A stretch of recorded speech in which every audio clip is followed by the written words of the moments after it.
नमस्कार किसान साथियों, मार्च का महीना आ चुका है और बहुत से किसान साथियों की जो खेत हैं वो खाली हो चुके होंगे और वो ये सोच रहे होंगे कि इस समय कौन सी फसल लगाई जाए जिससे 50-60 दिन बाद इनको मुनाफा होने लगे। तो आज इस वीडियो में मैं आपको कुछ चुनिंदा 5 से 6 सब्जी वर्गीय फसलें बताऊंगा जिनको अगर आप इस समय लगाते हैं तो आपको 60 से 70 दिन बाद अपने खेत से बहुत अच्छा मुनाफा मिलने लगेगा। साथ में ऐसी सब्जी वर्गीय फसलें बताऊंगा जिनको अगर आप लगाते हैं तो उनकी हार्वेस्टिंग लेके आप जब मार्केट में ले जाएंगे तो उनके रेट भी आपको बहुत शानदार मिल रहे होंगे। तो नमस्कार किसान साथियों, आप सबका स्वागत है हमारे YouTube चैनल किसान वाला जंक्शन में। अगर अभी तक आपने हमारे चैनल को सब्सक्राइब नहीं किया है तो सब्सक्राइब कर लीजिए, साथ में दूसरे किसान साथियों के साथ ज्यादा से ज्यादा शेयर करिए ताकि वो भी इस वीडियो को देखकर अपना लाभ उठा सके। देखिए किसान साथियों, सब्जी वर्गीय फसलें बताने से पहले मैं आप लोगों को ये बताना जरूरी समझूंगा कि आप लोगों को खेत कैसे तैयार करना है, क्योंकि कोई भी फसल लगाने से पहले आपकी खेत की उर्वरक शक्ति बहुत अच्छी होनी चाहिए, तभी आप बहुत अच्छा मुनाफा कमा सकते हैं अपने खेत के उत्पादन से। तो किसान साथियों, आप लोगों जब भी कोई भी फसल लगाने जा रहे हैं तो आप लोगों को सबसे पहले जो करना होता है वो करना होता है अपने खेत को बहुत अच्छे से तैयारी। खेत को तैयार करने के लिए आपको खेत की जुताई बहुत अच्छे से करनी होती है, मिट्टी को एकदम सुखा के भुरभुरा करना होता है, सिंचाई वगैरह करनी होती है, साथ में आपको उसमें रासायनिक और जैविक खादों को सही मात्रा में डालना होता है। इस बात को जरूर ध्यान रखें। अगर कोई सब्जी वर्गीय फसल लगाने जा रहे हैं या अन्यथा कोई भी फसल लगाने जा रहे हैं तो आप लोगों को खेत अपना जरूर अच्छे से तैयार कर लेना चाहिए, तभी आप लोग उससे बहुत अच्छा उत्पादन प्राप्त करके मार्केट से बहुत अच्छा पैसा कमा सकते हैं। चलिए अब बात शुरू करते हैं उन चुनिंदा सब्जी वर्गीय फसलों के बारे में जिनको आप 10 मार्च से पहले लगा के आप बहुत अच्छा मार्केट से पैसा उठा सकते हैं। इनको आप 10 मार्च तक भी लगा सकते हैं और 15 मार्च तक भी लगा सकते हैं। मैं आपको ऐसे कुछ चुनिंदा सब्जी वर्गीय फसलें बताने वाला हूं, जिसमें सबसे पहली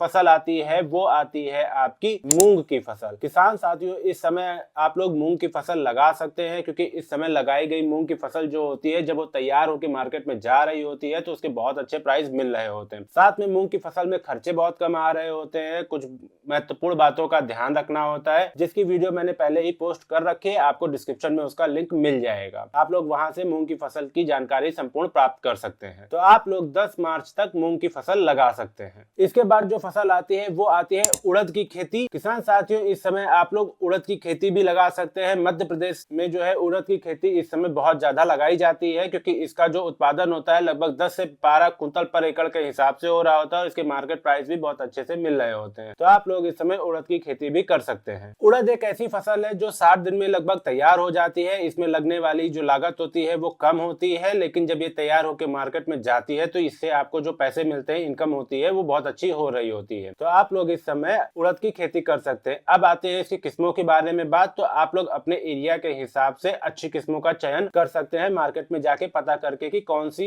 उड़द की किस्म यहाँ पर अच्छी चलती है। उस हिसाब से आप किसान साथियों से बात करके वैरायटी जो है वो चुन सकते हैं, ताकि आपकी उड़द की फसल बहुत अच्छे से हो और आप लोग बहुत अच्छा मुनाफा कमा सके। इसके बाद जो फसल आती है वो आती है टमाटर की फसल। किसान साथियों, आप मार्च में टमाटर की फसल लगा सकते हैं। एक बात यह है कि जो मार्च में टमाटर का रेट होता है वो बहुत कम आ रहा होता है, ज्यादा नहीं आ रहा होता है, क्योंकि दिसंबर और जनवरी में जो लगाए गए होते हैं टमाटर हैं उनकी प्रोडक्शन ज्यादा होने की वजह से रेट कम हो जाते हैं। लेकिन जो मार्च में लगाई जाती है, जब ये जून जुलाई में तैयार होकर मार्केट में जा रहे होते हैं, तब इनका प्राइस बहुत अच्छा मिल रहा होता है। साथ में इनमें लगने वाली बीमारियां भी कम हो रही होती है। खासकर सिंचाई को ध्यान रखते हुए हम लोगों को काम करना होता है। आपको टमाटर की फसल पे ध्यान देना होता है सिंचाई का, लेकिन इनका उत्पादन बहुत अच्छा हो रहा होता है, जिससे आप लोगों को मुनाफा मिल रहा होता है। तो आप लोग मार्च में टमाटर की फसल भी लगा सकते हैं। इसके बाद जो फसल आती है वो आती है धनिया की फसल। किसान साथियों, इस समय आप लोग मार्च में धनिया की फसल भी लगा सकते हैं। इस समय जो धनिया की फसल लगाई जाती है इनकी वेजिटेटिव ग्रोथ अच्छी होती है। धनिया की फसल लगाने से पहले आप लोगों को खेत को अच्छे से तैयार करना होता है। आपको खेत के अंदर सड़ी गली गोबर की खाद जरूर अपने खेतों में डालनी होती है, उससे आपको कार्बनिक मैटर मिलता है जो कि धनिया की वेजिटेटिव ग्रोथ के लिए बहुत इंपॉर्टेंट होती है। इस समय धनिया के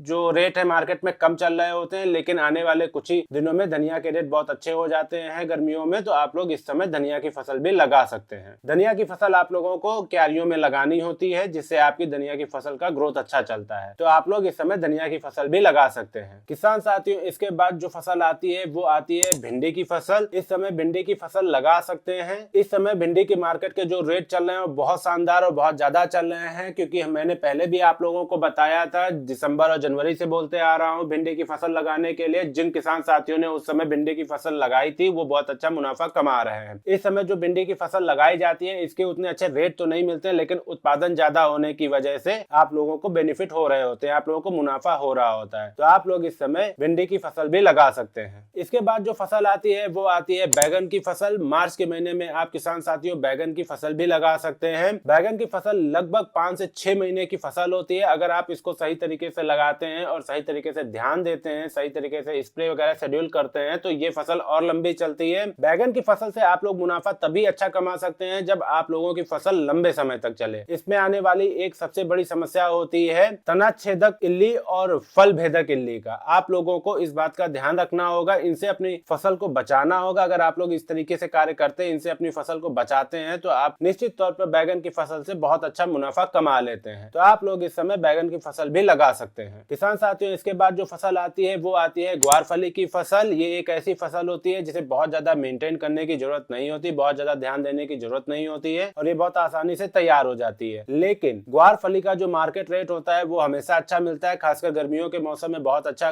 रेट मिल रहा होता है। तो आप लोग इस समय ग्वारफली लगा सकते हैं। ग्वारफली में एक समस्या आती है व्हाइट फ्लाई की समस्या। तो आप लोगों को व्हाइट फ्लाई से बचाव करने के लिए अपने खेत में स्प्रे शेड्यूल चलाने पड़ते हैं। बाद बाकी ग्वारफली का जो उत्पादन होता है वो बहुत अच्छा होता है। तो आप लोग इस समय ग्वारफली भी लगा सकते हैं। अब बात करते हैं ग्वारफली की वैरायटी के बारे में। तो आप लोग स्टार 610 लगा सकते हैं, वीएनआर मानसी लगा सकते हैं, कलश सीड लगा सकते हैं जो नाव्या के नाम से आती है, और भी बहुत सारे ऐसे वैरायटीज आती हैं जिनको आप लगा सकते हैं। वैरायटीज चूज करने से पहले आप लोगों को अपने आसपास के लोगों से बात कर लेनी चाहिए कि आपके एरिया में कौन सी वैरायटी अच्छी परफॉर्म करती है, अच्छे से चलती है। आप उन वैरायटीज को भी चूज कर सकते हैं। इसके बाद जो फसल आती है वो आती है तरककड़ी की फसल। किसान साथियों गर्मियों के मौसम में तरककड़ी एक ऐसी फसल होती है जिसके बहुत शानदार रेट मिल रहे होते हैं, क्योंकि गर्मियों में डिहाइड्रेशन वगैरह बहुत ज्यादा होता है तो लोग प्रीफर करते हैं तरककड़ी खाना। तरककड़ी एक ऐसी फसल होती है जिसके उत्पादन आने के बाद में आप इसको ठेले पर भी बेच सकते हैं, मंडी पर भी बेच सकते हैं, आप हाईवे पे भी इसको बहुत आसानी से निकाल सकते हैं। तो आप लोग इस समय तरककड़ी भी लगा सकते हैं। तरककड़ी में आप लोगों को ज्यादा खर्चा भी नहीं करना पड़ता है और मेहनत भी बहुत कम होती है। तो आप लोग इस समय तरककड़ी भी लगा सकते हैं, क्योंकि गर्मियों के मौसम में तरककड़ी के रेट बहुत शानदार मिल रहे होते हैं। किसान साथियों मैंने आपको जितनी भी सब्जी वर्गीय फसलें बताई हैं ये सारी सब्जी वर्गीय फसलें गर्मियों के मौसम के लिए हैं। तो अगर आप लोग इनमें से कोई भी लगाने जा रहे हैं तो आप लोगों को एक बात बहुत ज्यादा ध्यान रखनी है, वो है सिंचाई के साधन। किसान साथियों आप लोगों को सिंचाई के साधन पर्याप्त मात्रा में चुनिंदा सिंचाई के साधनों को बहुत अच्छे से अपने फसल पे लगाने होते हैं, ताकि आप लोगों की फसल जो है वो गर्मी के प्रकोप से परेशान ना हो और उसमें स्ट्रेस किसी तरीके का ना आए। तो इस बात को जरूर ध्यान रखें कि सिंचाई के साधन आप लोगों को पर्याप्त मात्रा में रखने हैं। अगर आप लोगों को इस वीडियो में दी गई जानकारी अच्छी लगी है तो वीडियो को लाइक करें, कमेंट करें, साथ में दूसरे किसान के साथियों के साथ ज्यादा से ज्यादा शेयर करें ताकि वो भी इस वीडियो को देखकर अपना